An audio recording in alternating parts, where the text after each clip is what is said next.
Welcome to the banker lamp. Please enjoy the video.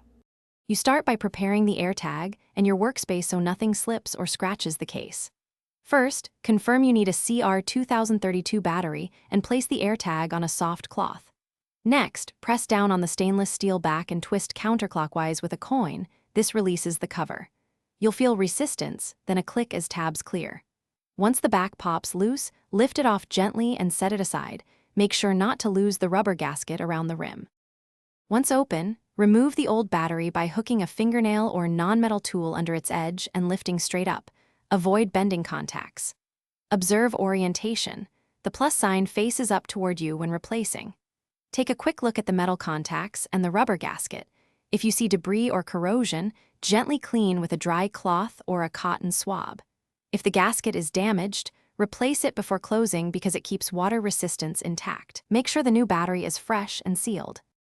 Place the new CR2032 into the center cavity with the plus sign facing up. Press gently until it seats flat. Reposition the rubber gasket if it shifted, then align the 3 tabs on the cover with the slots on the body. Press down and rotate clockwise until it snaps and clicks into place. This secures water resistance. Once closed, bring the AirTag near your iPhone to confirm it chirps and shows connected. If it doesn't, retry seating the battery. If still, Thanks for watching. If this was helpful, leave a like and consider subscribing. See you next time.